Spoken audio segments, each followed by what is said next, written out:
and welcome to Possibilities, the show where we give people living with a variety of different abilities and their loved ones a space to share their lives with the world. Thank you for joining us today, and here's your host, Danny Steeves. Thank you, and welcome to today's episode of Possibilities. Today's episode is gonna be all about disabilities, which is really what Possibilities is all about. That's why I'm here. But I believe we have one of the best people that really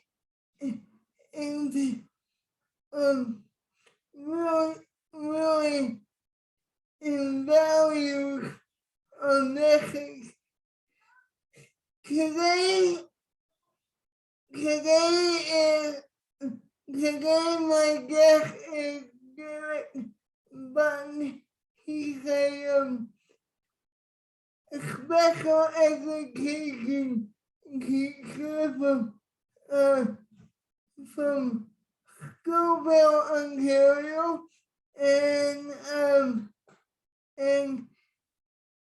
he's really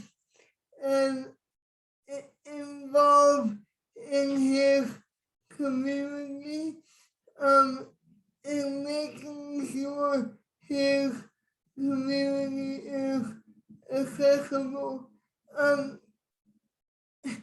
In 2016 is when it all began, and one of his first projects was an accessible washroom, but not just any accessible washroom. This is a mobile trailer, which can be towed around to different events so people with disabilities can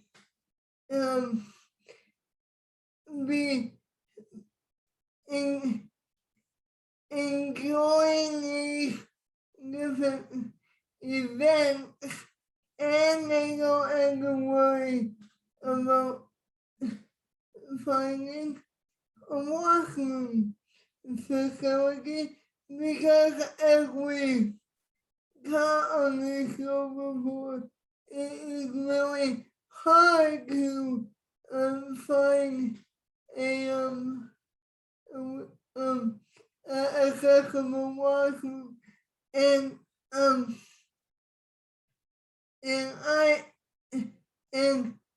Derek has solved the problem. So I am gonna talk to him about that today, and what else he's doing in the community, because like I said before, I believe that Derek is a prime example about what we stand for here at Possibilities. So I'm really excited to bring this conversation to you and hear more about Derek's story. So he's not quite here yet, so I will take a break and be right back with my guest, Derek Bunn. Stay tuned.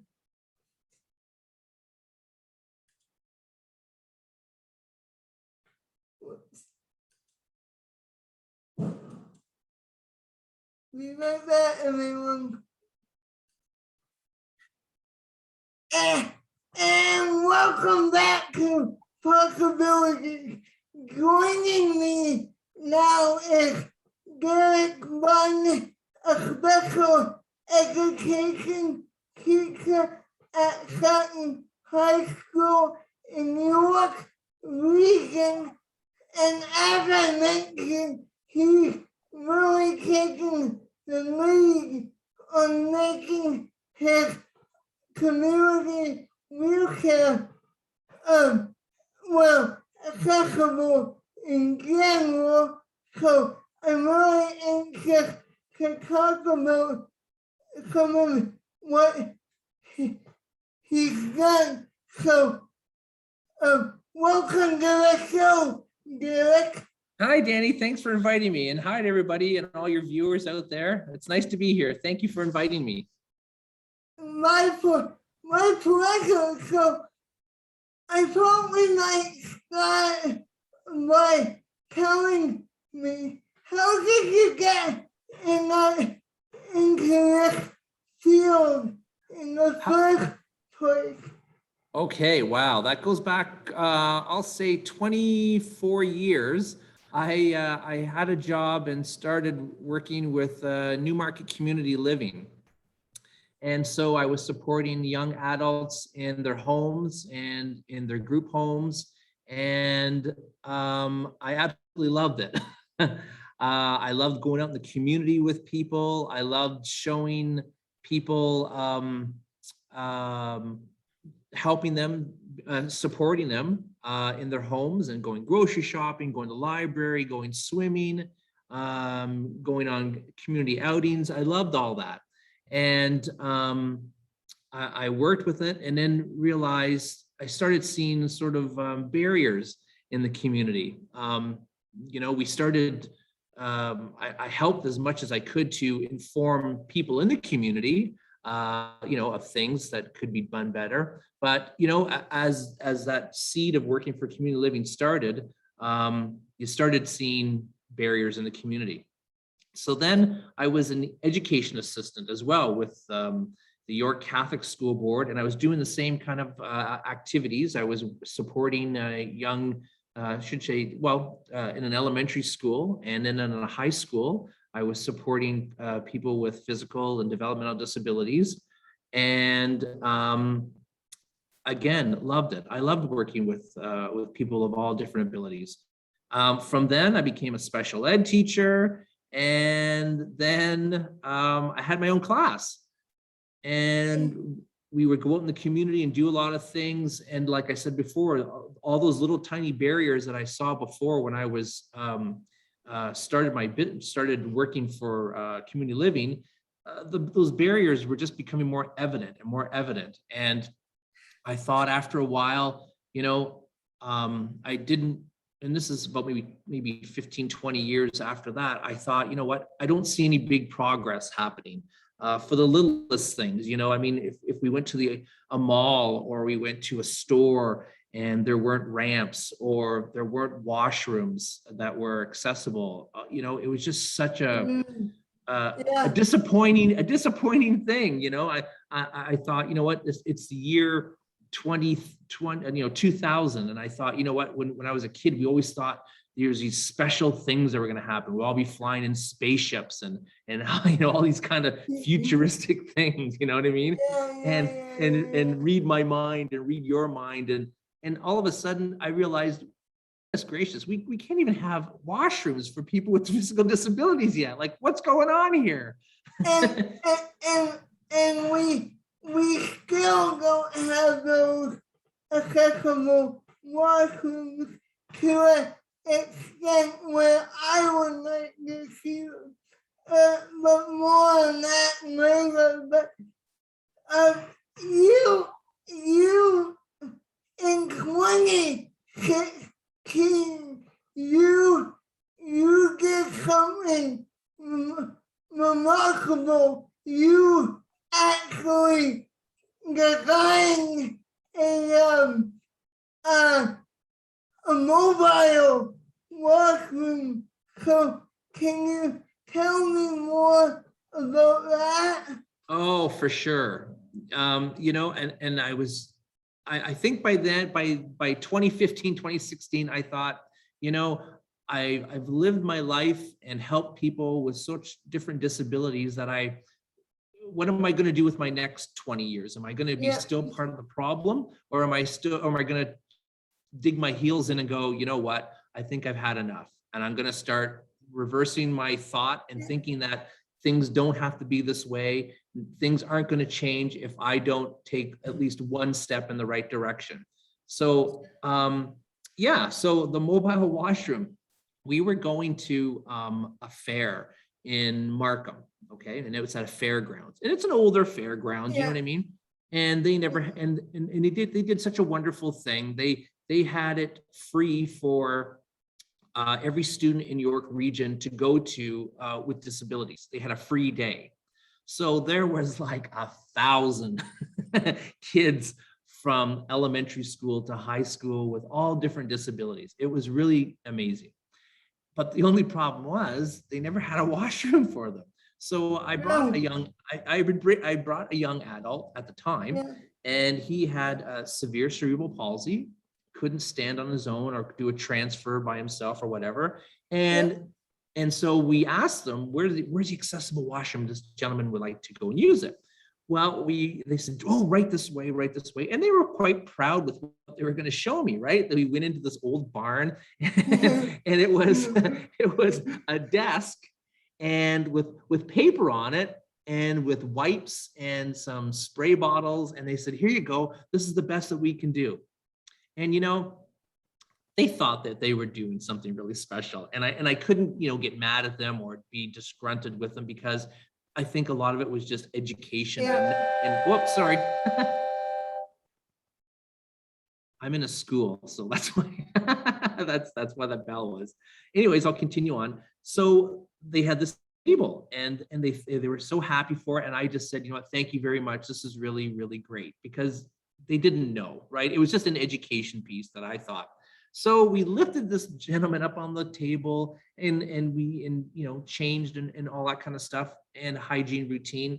But then it just left me with the idea of, you know what, my gosh, we could do better. I've been to malls where we take kids out of their chair and lay them on a floor on a mat, you know, and it's such a dangerous thing, and unhygienic. You know, I could hurt my back, you could hurt your back. We both fall down. And it just wasn't fair. And I thought, you know, my thought was, you go into a washroom for able-bodied people, and they have a hands-free sink with a hands-free water, hands-free towel to wash your hand, dry your hands. But here we were laying somebody on the floor to change them, and I just really didn't sit well with me. So what happened was, I talked to the person at that fairgrounds, and they said, oh, wouldn't it be great to have a trailer sort of like this one, which they had for moms and newborns to nurse in. And I was already in that idea thinking, you know what, that's exactly what I want. So she was a really wonderful person. Her name is Diane Ward, and she lives in Stouffville. And she thought, well, you know what, let's go to the town council and see what we can do. So we went there and we pitched the idea of such a washroom. She did sort of the organizing around who we would get money from and who to talk to in Stouffville, while I did the job of maybe drawing the trailer up, just kind of, you know, roughly designing it and looking for a company that would build it. So anyways, so that's what would happen. And then what happened was the mayor of the town of Stouffville was like, wow, this is a great idea, and let's fundraise for this. And then it really got bigger after that, Danny. And the funny thing was, he ended up getting married in the summertime. Right? I read that, And it was so crazy, Danny. It was just so crazy. We went to this wedding. It was outdoor wedding. I'd never been to a mayor wedding and outdoors before. It was so amazing. And so what he did was all the money that he got for gifts, he donated it to the trailer, which came to be like $50,000. Wow. Yeah, which is really amazing. Now I got married and I never got $50,000. I think I got like a salad spinner, I think, or something like that. Yeah. But it was a very kind and wonderful thing that he did. And from then we accessed, now why do I have it here? It's called the Enabling Accessibility Fund. And we got another $50,000 from there. And then some towns chipped in $5,000 each. And so it became a reality. Yeah. What and how have you seen it grow since then? It was great. When it first started, it was at a lot of events in York region. So it was like on a booking kind of a system. Yeah. And so it would stay in Stouffville for a couple of events and then go to Georgina, Aurora, and it was so well received. People really liked it, and people with kids who have a disability said to me and people who were there, thank goodness that we have a place to bring my son or daughter. Now they can go somewhere, and now that worry out of what are we going to do if we have use the washroom, or what happens if they needed a medication for a seizure or something like that. Where are we going to go? It kind of took the guesswork out of people and just made them feel more relaxed about going out in the community. And do you believe that more communities should be like that? Oh, for sure. I mean, this one is for York region. I would love to see, I would almost love to see one or two. Two would be wonderful in each province. You know what I mean? Just so that, it would be just traveled around. Whoops, there's my bell again, sorry. Yeah. I'm talking too much. Anyways, it would be wonderful to have at least two in a province, just so that it would travel around. It would have an opportunity. And then when people would see this, such as your family or other families, they would advocate for it. So then a town could have their own, right? And then it just kind of grows into that kind of thing. Yeah. But how do we make that happen, Derek? How do we make that happen? Wow.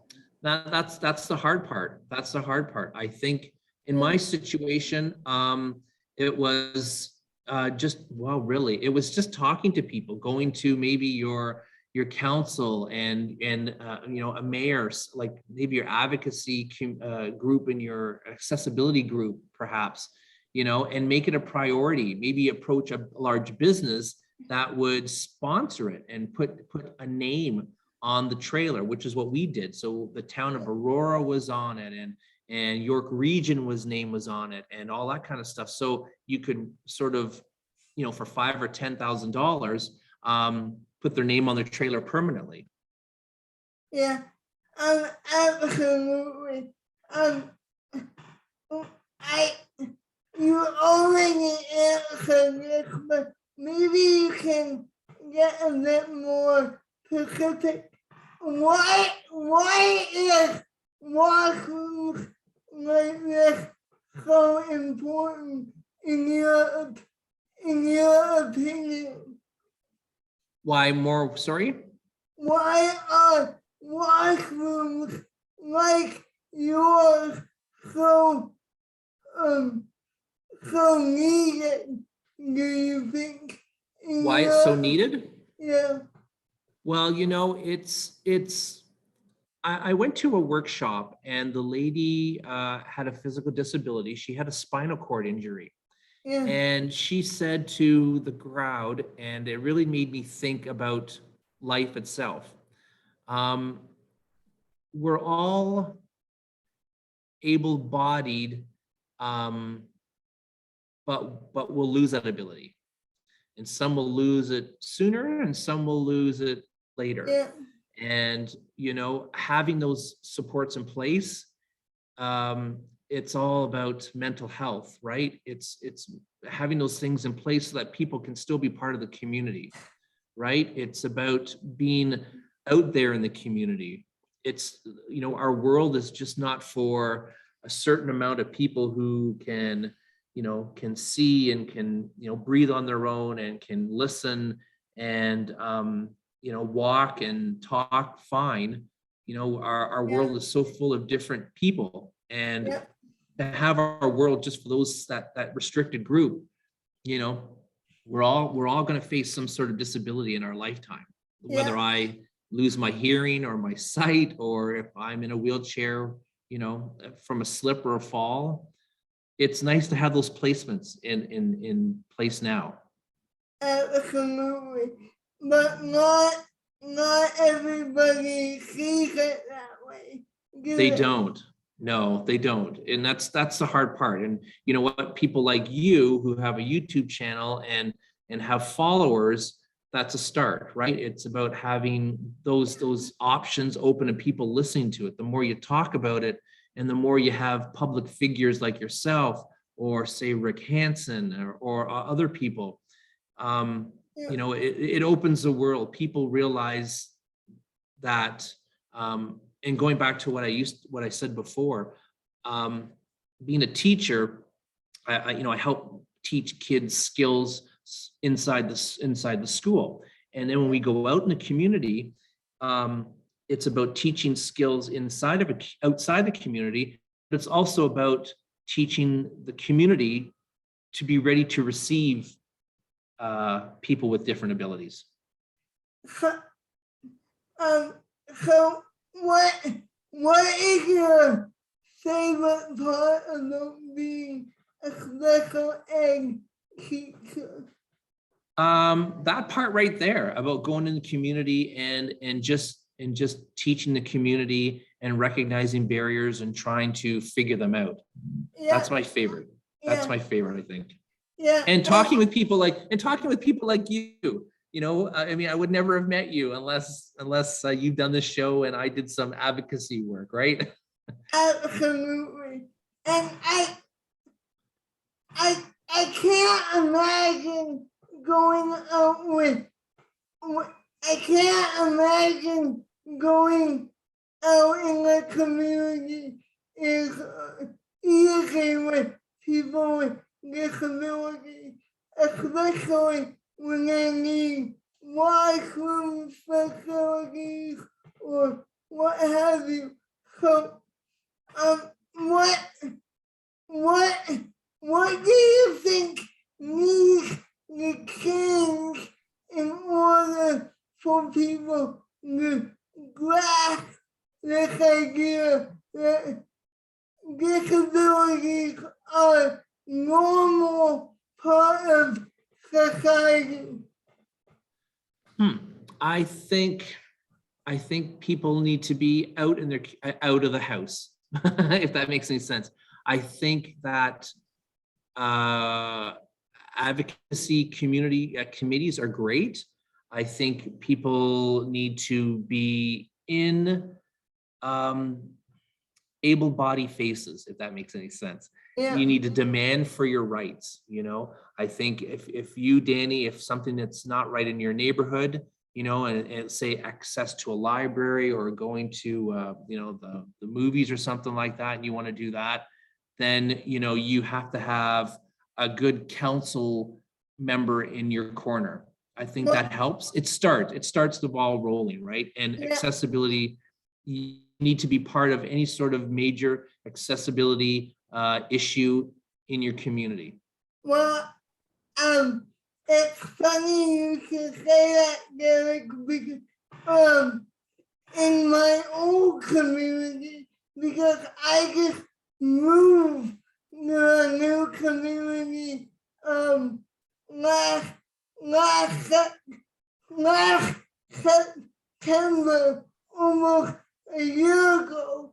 But in my old community of Washroom, Ontario, I put in portable ramps for every business in the area, and that was absolutely fantastic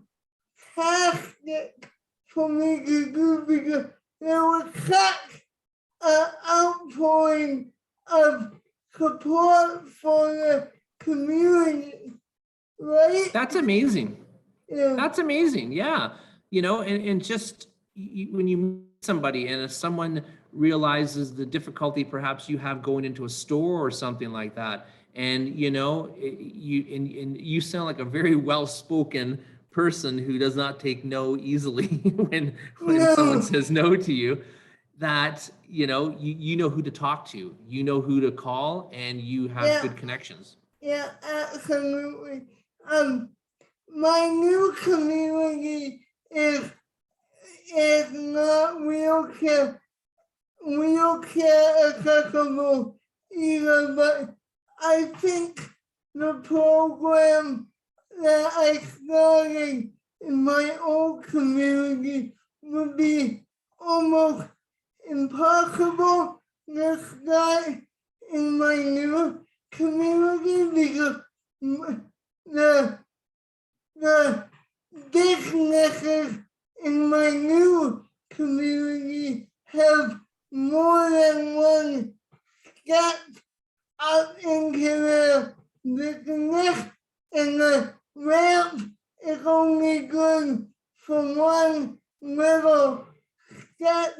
It's not good for a whole bunch of stairs, you know? Yeah, Awesome. yeah. So Good. So there's a project for you, right? There's another project for you. Yeah, absolutely. Did you have a chance to see the links of the washroom trailer? Yeah, I,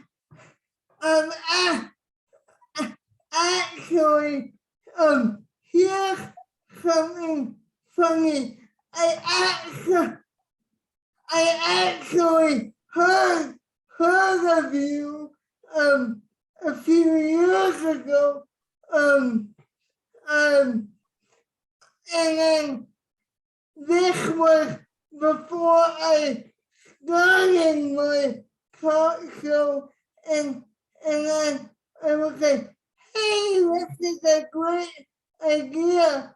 That guy is amazing. So, and then I kind of forgot about it, and then when Mark sent me the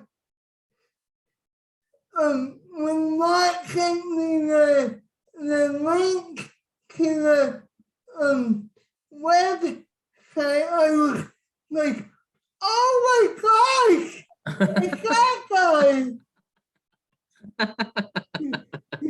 That's funny. Yeah, So yeah, the washroom trailer was great. And we went to, I think about 2017 by this time, Toronto was having the Invictus Games. yeah, And so then again, it was somebody who knew somebody who was organizing the Invictus Games down in Toronto, and suggested that the washroom trailer go down there as a way of like an official launch, which yeah, again, I would never have even thought of doing something like that or have that connection, but it was just amazing. And so it was great to have it yeah, there, and it was on the news, the City Pulse News, which I think I sent you the link for. yeah, And yeah, so this, and that's where I heard of you okay, from a few years ago. I was yeah. watching City News, and I was like, what a great idea. And then, like I said, I kind of forgot about it, and then it came across my radar again just a few weeks ago, and I was like, oh my gosh, I forgot about this. So, We were meant to talk. We were meant to talk, and you just keep forgetting about me, right? yeah, yeah, So it was good. It was good. So the washroom trailer has 2 units in it, and they have 2 adult change tables and 2 sinks and 2 lifts, Yeah. 2 toilets and air conditioning. There's portable ramps for each bathroom unit on the trailer. and the whole trailer can rise and lower. It's great. It's really good. Again, you know what? I would love to see more and more communities. I mean, who wouldn't really, eh? So that people could go out. Go ahead. Yeah, absolutely. I just wanted to ask you, what would your message be to someone who is hesitant on putting an accessible washroom in their business space? Oh, so putting a washroom into their sort of a business. Yeah. Oh, I would say contact me. I would love to help you plan something so nice and so spacious and so accessible. I would, Dan, you know what, Danny, if it was somebody that I knew and it was close to you, I would bring you in. I would bring a couple other people who are in wheelchairs, because I only know a little bit, but you know, you live it. And so Yeah. I think the best way of doing any sort of accessible washroom is to have somebody who is in a wheelchair come and get their intake on it. Have you ever heard of David Willow? Yes, out in British Columbia. Yeah. Yeah.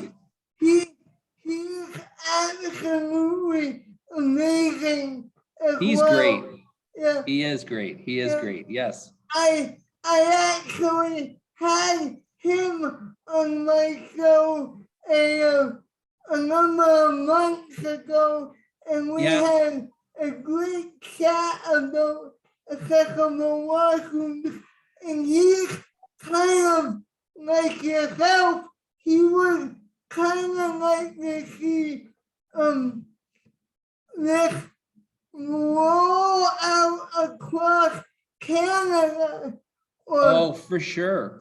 Yeah. You know, I got, I forget how it happened, but I ended up watching different videos, I think changingplaces.org, and all the videos that they had in the UK and like England, and they were renovating castles, for goodness sakes, and putting in an accessible washroom inside of a castle, like a 1,000-year-old castle. And I thought to myself, if they can put a washroom in a castle, why can't they put a washroom in a regular mall or something like that? Yeah. So that was my other project. After the trailer was done and so well received, I thought to myself, you know, the other thing was, I would go to our local mall with our class, right? So you would go there to do, you know, your money skills and you know, social skills and all that.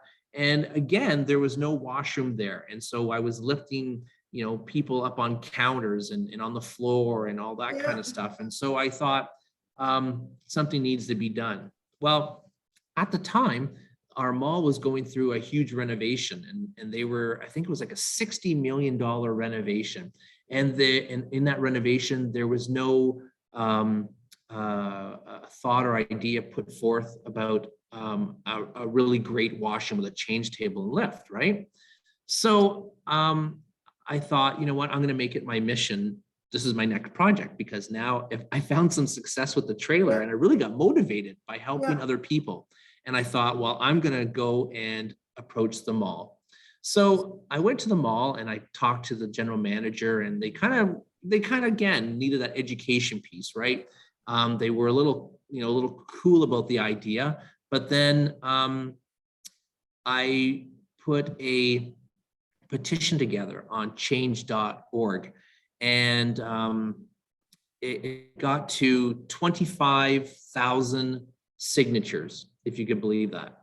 And it was crazy. And right here, I'm going to show you right here, Danny. So this was a book, and this was a book of all, this is one of 3 books, I have them here, of all the signatures of everyone who thought it was a worthy cause. So that was one book. Here's the other book. And then I have, and there's a third. So there's 3 of these massive books. I only brought them along just to let you get the idea of the people who thought this was a great idea. there were at change.org, there were people from different countries like Scotland and Italy and Africa and Australia who signed to think that this was a good idea. People who knew people. Go ahead. Yep. Yeah.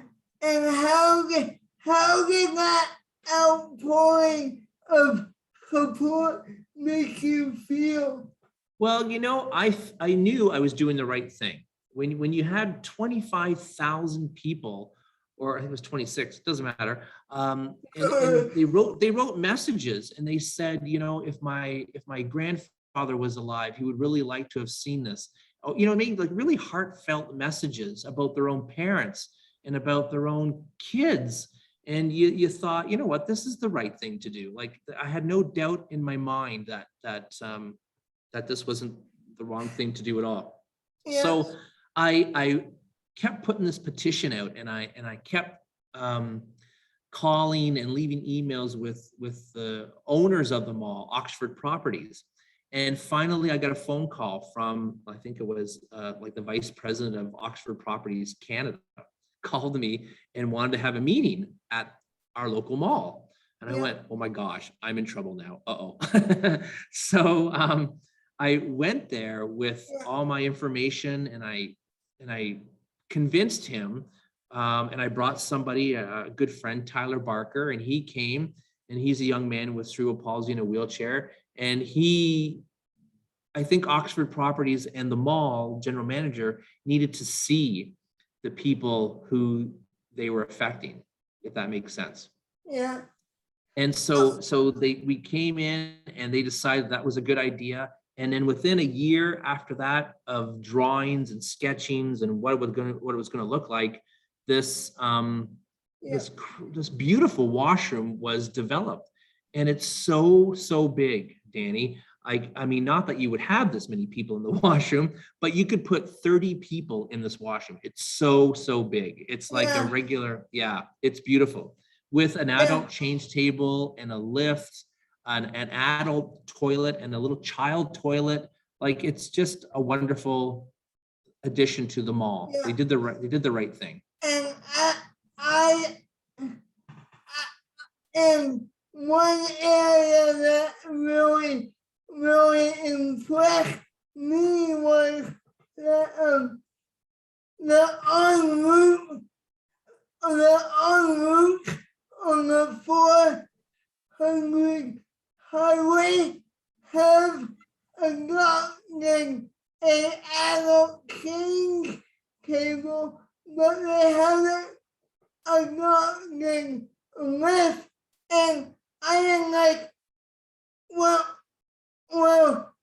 why can't every washroom have at least an adult change table? Like I am not asking you to put a lift in, but at least an adult change table. Like, Sure. And so we'd have to find out who owns the en route. Is it and actually write a letter and invite them to meet you and to go to an en route and to say to him or her or whoever, this is what needs to be. And get your advocacy groups or your supporters together to push for something like that. And like I said, they already have an adult change table, but what is stopping them from having a lift? Because a lift isn't really hard to put in, is it? I wouldn't think so. If again, that's a structural thing, but I don't think it would be very hard to put one in at all. at the time, Shoppers Drug Mart was putting them in Shoppers Home Care, but I think it's Motion Specialties in our area now that does that. But I don't think it'd be hard to put it in. I mean, the hardest part is getting them to put it in, and that's a mindset, you know. Yeah. The rest is just metal and electricity, but changing someone's thoughts and minds to put this in, that's the challenging part. And I will never forget one time that I was in London, Ontario, and I was in a hospital, and they were like,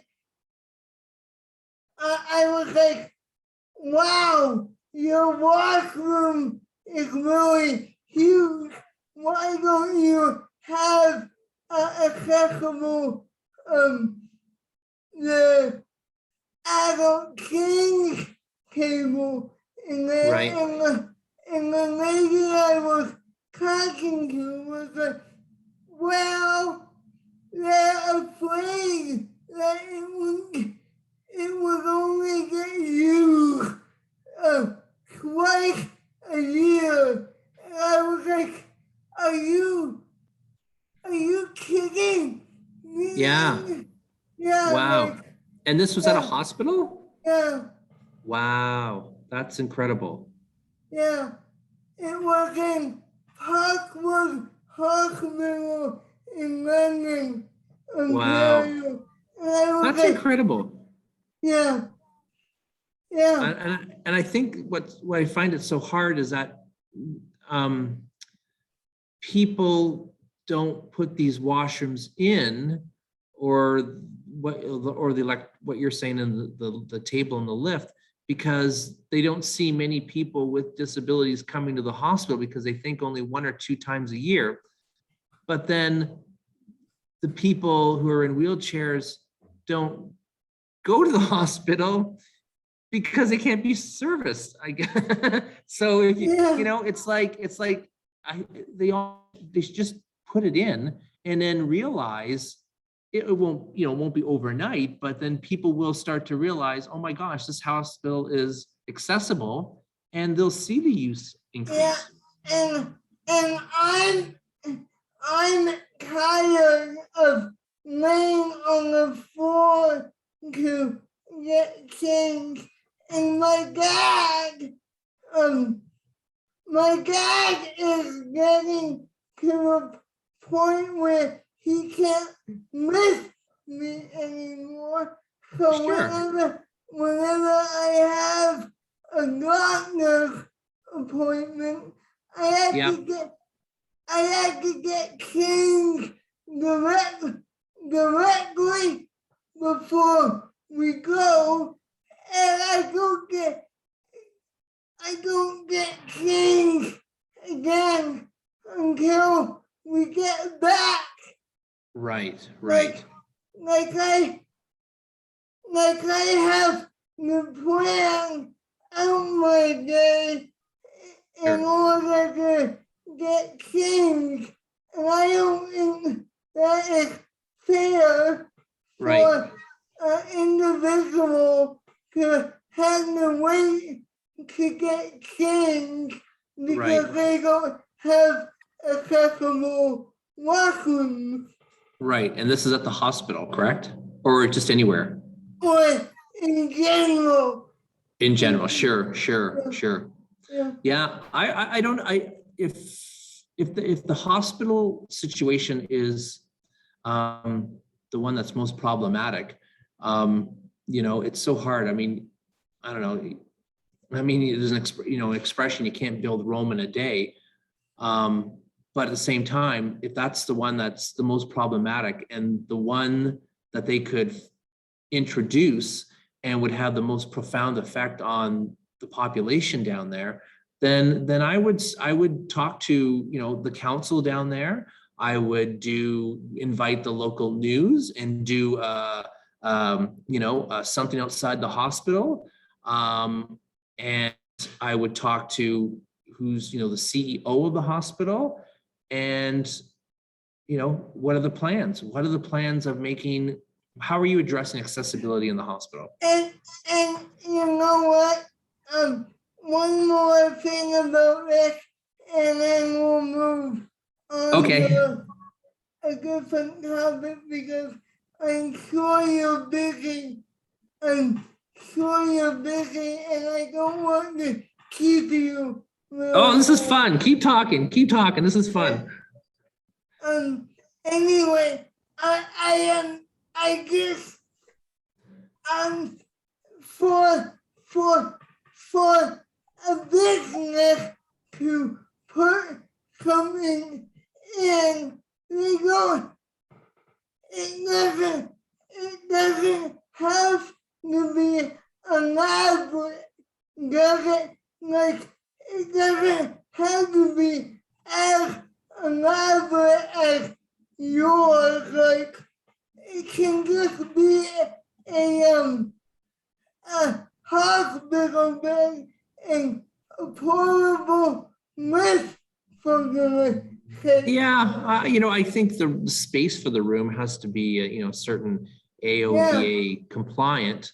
There's standards that they would have to follow, but it's certainly the size of the bathroom. I mean, 30 people in the bathroom. No, you don't need that many, but it would be, I've seen ones a lot smaller. Our school has one. About maybe 10 years ago, we used to take our kids swimming at the local pool before COVID.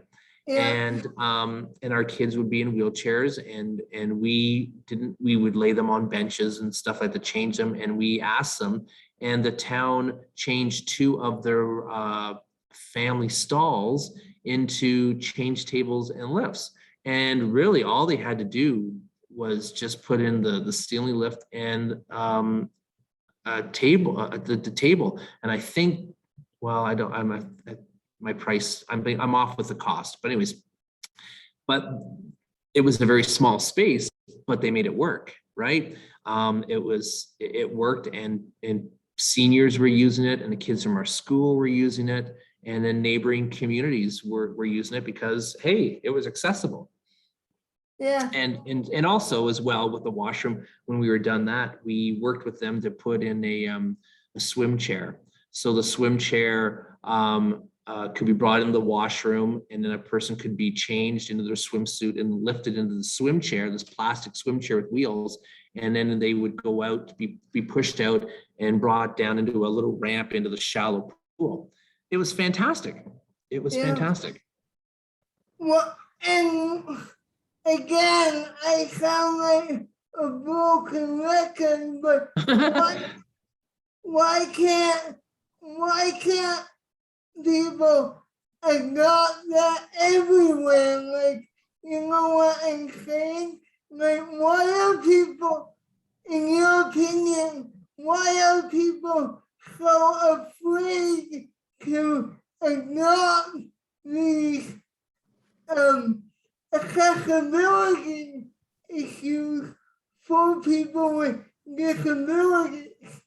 I think in the experiences that I had, and that's not everyone's experience, it was not knowing it was needed, right? And never thought about something like that. And then they felt embarrassed that they never had that, and then they were willing to do it because there was a fund for it, right? There was an accessibility fund of some type in their town or whatever. In my community, it was knowledge, I think, and it continues to be knowledge and a thoughtful thing. There's a huge renovation to a park in Keswick, and there was an information night. So there's an example. Go to any information night that that's happening, that's in your community, about parks or recreation centers or whatever like that. And I've been to 2 that were like that. And it was a recreation center, and it was also a park. Anyways, this park, they never even thought about it. Didn't even dawn their mind. Everyone was really concerned about, you know, the size of the ball diamonds, the size of, you know, the paths, whether they were, you know, brick or cobblestone or a nice smooth path. Things like that were brought to their attention and considered, right? Because they do ask for public input, and in my experience, they took it in consideration. And I think the more things you can attend like that and get to know the people who are organizing it, and always just kind of be you know, wanting an update from them, I think it's a good way of doing it. You take an opportunity like an open forum like that, and you kind of insert yourself there and be assertive, and then people look at you and go, yeah, you're right. Why doesn't this have this? Because, you know, if you're there representing yourself, you don't realize that someone in the audience listening to you, you're representing maybe a neighbor that they have who has a disability, or you know, or a daughter, or a relative of some type. You know, I say to my friend Tyler, who lives in Aurora, and he was on accessibility committee. I said, this is your opportunity to show your part of the world, what you're living, right? And if you need to have something, you know, a larger ramps or larger doorways or whatever, you need to express that. And then people listen to you, because they really don't know. Saying that, I know I think there's a lot of experiences with people in other parts of the country that are having maybe council members perhaps ignore their requests. And that's something I haven't experienced. Maybe David Willows has experienced that in the challenges that he faces in his advocacy. But I haven't come face to face with that yet. And that's probably part of my learning as well. Speaking of organizing, Derek, you organize an event called the Accessible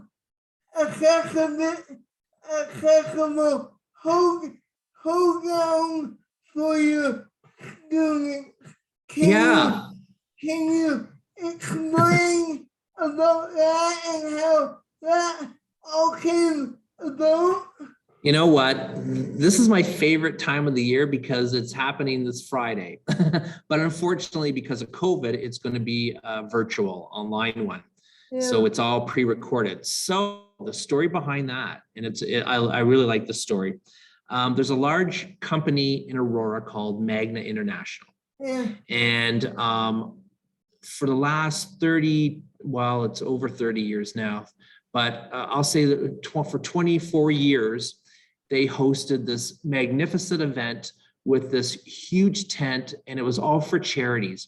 And they would bring in people like Tom Cochran and a lot of great Canadian stars and international stars to a country western hoedown.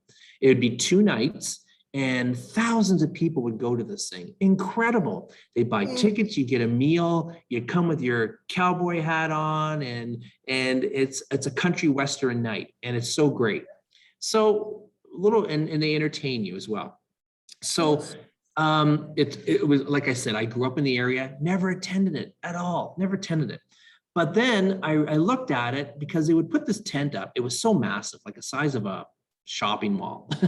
And it was always up like a week, 2 weeks before the event. And so I thought to myself, you know, I'm going to go there and I'm going to ask them if they could do something. Because like I said before, that fair that I went to in Markham, they did like a free day for people with disabilities. And I thought, you know what, I'm going to go approach them. So I had a friend with me, and we walked into Magna. We dressed up as cowboys, and we had our cowboy hats on and our handkerchief around our neck. Oh my gosh, Danny, I was so nervous. And we wanted to talk to somebody, and they had a meeting with us, and we said, hey, why don't we do something free for with kids with disabilities. Well, they looked at each other, Danny, and they went, oh my gosh, that's an amazing idea. That is such an amazing idea. So what they did for us, they gave, so the Friday before the weekend event starts, they let us have the tent. They provide a barbecue for us. They provide all the entertainment. So there's people in costumes, there's singers and dancers, because for them, it's like a dress rehearsal for the weekend. You know what I mean? Yeah. And we came with donations because they're raising money for over 30 different charities in York Region. Insane, just insane. Yeah. And so we wanted to come and show them that, yes, we're active members of our community, right? People with disabilities just aren't the ones that are receiving charity all the time. We can give as well. So so it was amazing, Danny, just amazing. And so it's been going on now for 5-6 years. And we've raised over, I think we're probably on our way close to $10,000 contributing from our schools for 30 local charities in York Region. So that's York Region District School Board and the York Catholic District School Board. And so we have over 1,000 kids with disabilities at this event. Wow. It's so cool. And how many years have you been doing that? Well, this will be, we missed a year because of COVID. So we did 5 years in person. We missed a year with COVID. So this will be 6 years because we're doing a recorded event. That's going to be a link that I'm going to send out to all the schools that are participating this year so that they have their own hoedown in their classroom. Can you name some of the entertainment you had over the past few years? Well, what we are entertained by, we're entertained by a Canadian country star. Her name is Beverly Mahood. Now, she used to have a show on television called Pick a Puppy. Anyways, it's her. And she's a wonderful host for our student hoedown and a wonderful country, very talented country music star. So she sings, and then we also have local talents. So they do like a American Idol kind of thing, but it's called the Hoedown Showdown. So if you're a really good country music singer and you wanted to participate in this, you would you register or you show an interest, and then it's just like a talent. They wean, the people go to different sort of levels, and then they come down to the 20 different finalists. And then the night of the hoedown, which is like I think it's the Saturday night, they crown the winner for that year, right? So the entertainment for us is watching all those performers, the finalists, sing. And it's amazing. There's line dancing as well. So kids who can do line dancing get up on the floor, and they have 3 professional line dancers that from Artistica in Aurora that do line dancing for kids with disabilities. It's amazing, Danny. Love it. That is amazing. Now I read an article that you had sent to me, and you actually had great big C there a few years ago. Oh yeah, Great Big C. Yes. And I can't think. I'm so sorry. I forgot the main guy's singer. Alan Doyle. Alan Doyle. Yeah. Alan Doyle was there. Goodness, I hope he doesn't see this. I forgot his name. Anyways, he was fantastic too. Oh my goodness, there's been some great performers. And how did you get him to be at your event?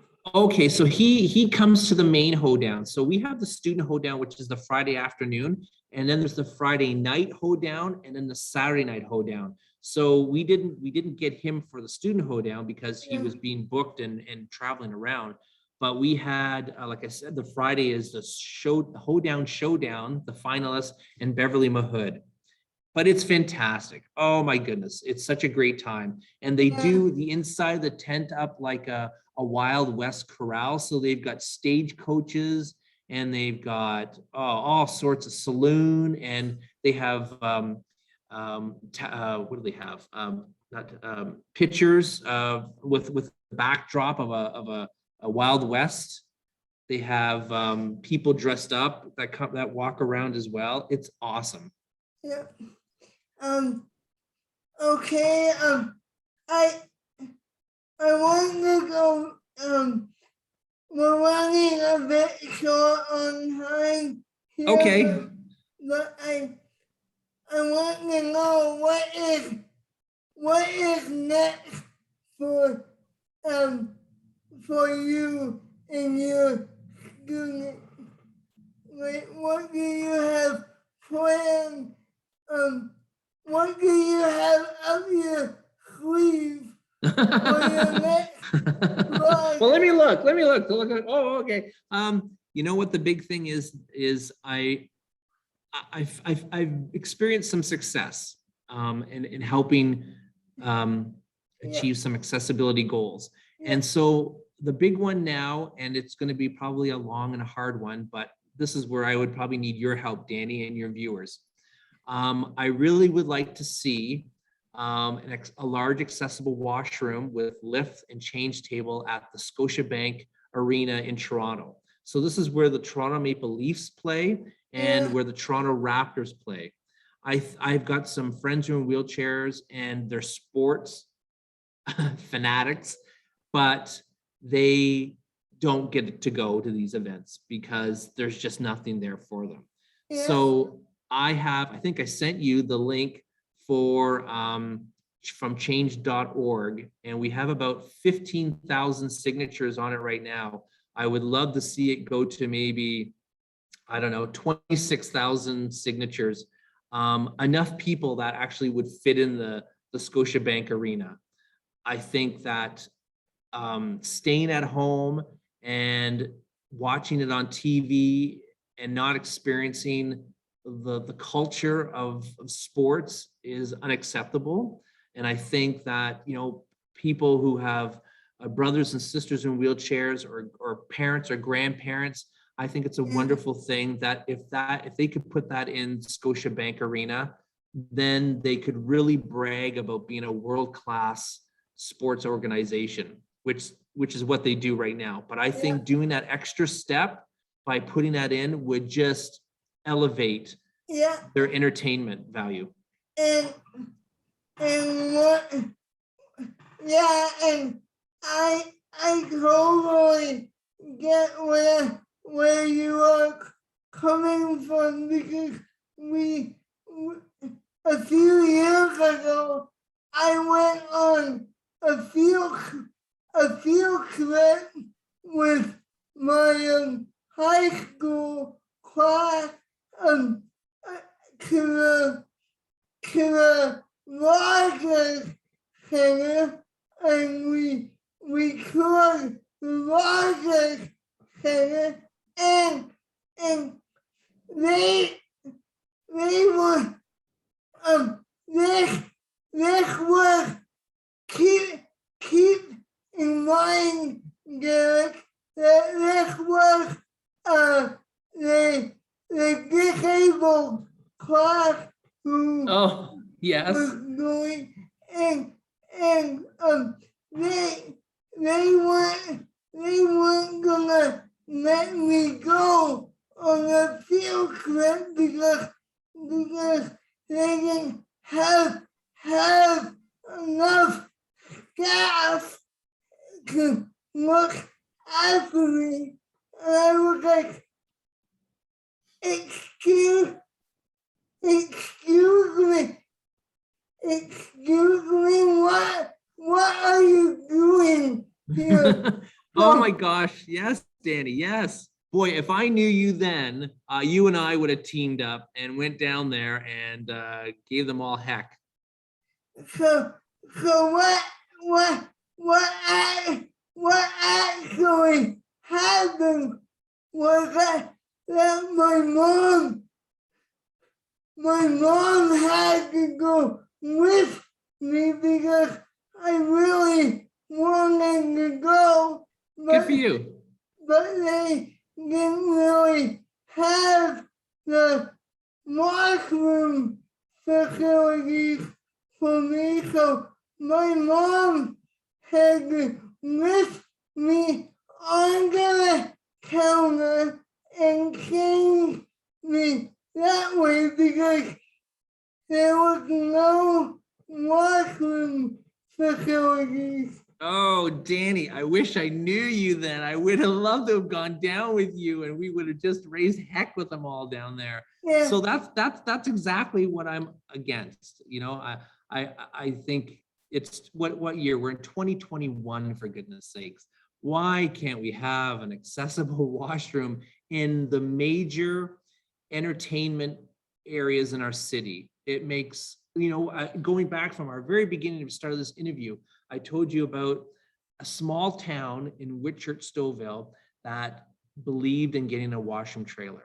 Like the small town. And I think what I said during an interview was that great things can happen in small towns. Yeah. Now we're looking in Toronto, where there's such wealth in Toronto, and these multi-million-dollar companies like Maple Leaf Sports Entertainment can afford this. This is just a simple renovation to an existing room that they have. We can do this. I really want to see this, and I really need your help, Danny, and all your viewers. Sign the petition and share the petition, and Absolutely. Yeah, I would love to help you out. So can you send me the link again, and we'll put that in the description of our show and make sure people know about it. One more thing before I let you go here. Is time up already? Is our time up already? Man. I just want to let you know that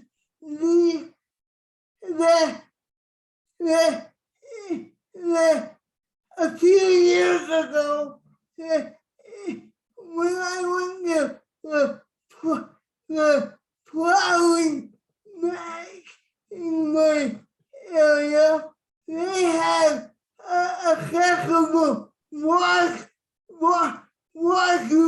in the middle of the field for the kids. Oh, wow. So if they can put accessible washroom in the middle of a field, surely they can put it elsewhere, right? Yes, Danny, I agree. And I hope everyone out there that listens to your videos, I hope, if anything, that you're inspired to believe that things like this can happen. I love my career that I've had and having and it's meeting people and opening doors and not taking no for an answer and trying to find another way around it. Like, it's so important to educate people. And if an accessible washroom goes into the Scotiabank arena, I can't imagine the people who would be going down there. I think it just makes good business sense.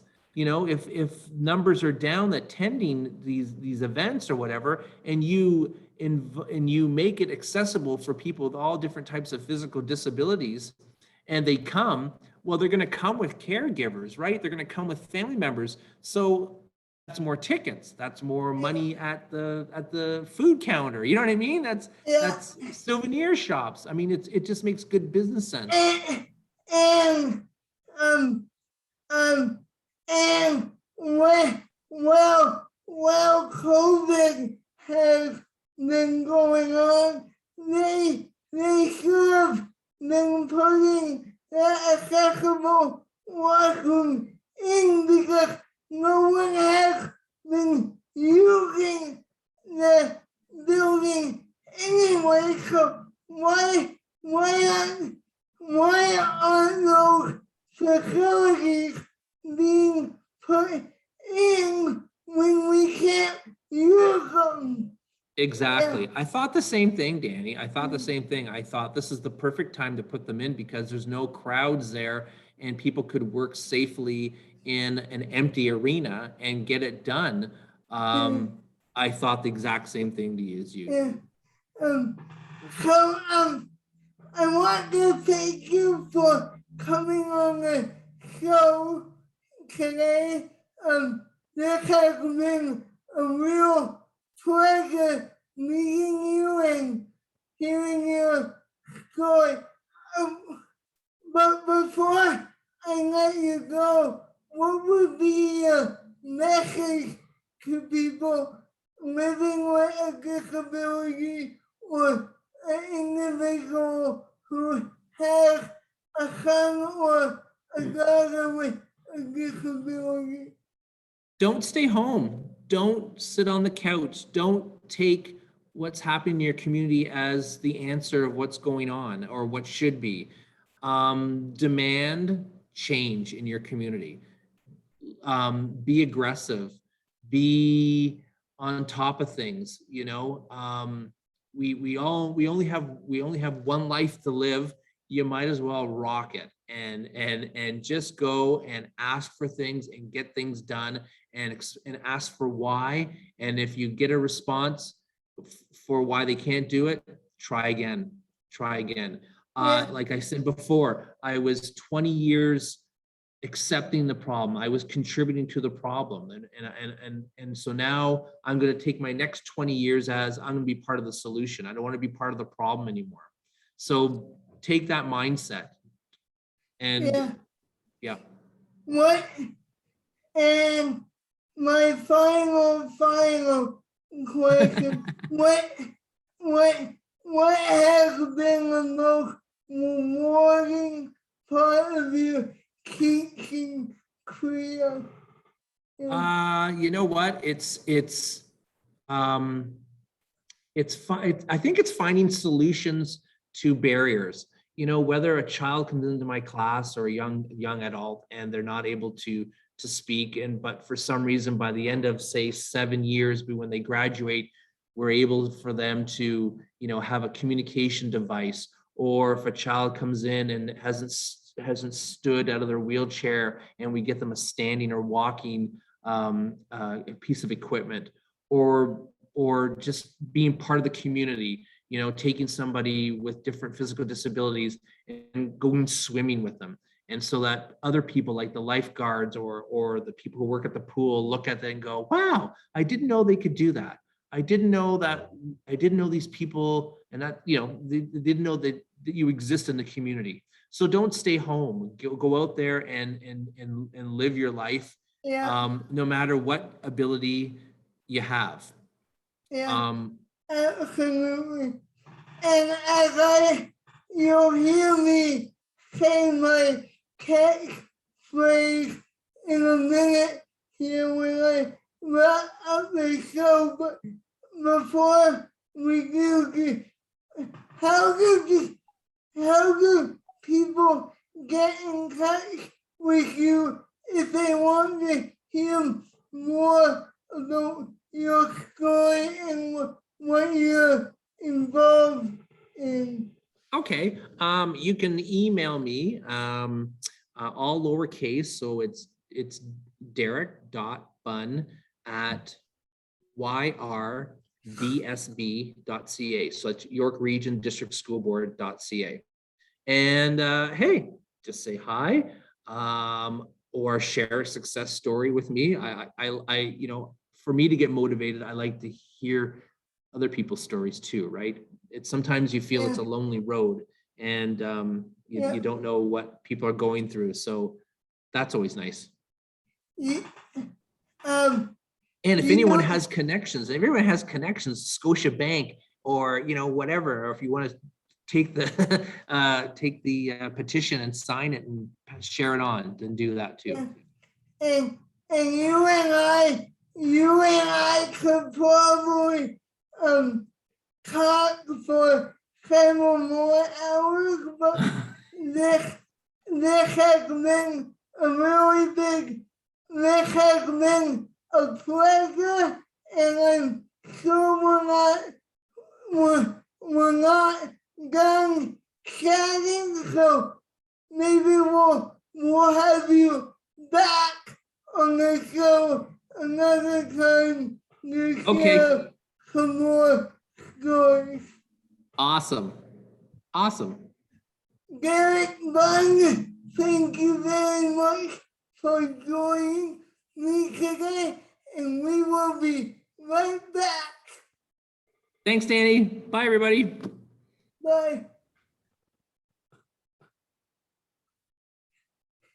And welcome back to Possibilities. Wow, that was an amazing conversation with Derek Bunn. And I'm sure this isn't the last time we'll have him on the show, and hear more of his story in a later episode. But for right now, I will say keep the dish out of disability, and if you want to get in contact with me at the show, my email address is possibilitiesshow@gmail.com, and I would love to hear your stories, ideas, and whatever else you would like to share. This show is all about you. And one more thing I would like to mention is that if you're on YouTube, could you please give us a like? That really helps the video. And if you're not subscribed, please subscribe, because that really helps the show as well. So if you are on YouTube, please hit the like button and share us out. And we have lots more episodes coming up in the future, so stay tuned. And but for right now, this is Danny Steeves, and we'll keep the dish out of disability, and we'll see you next time. Bye now.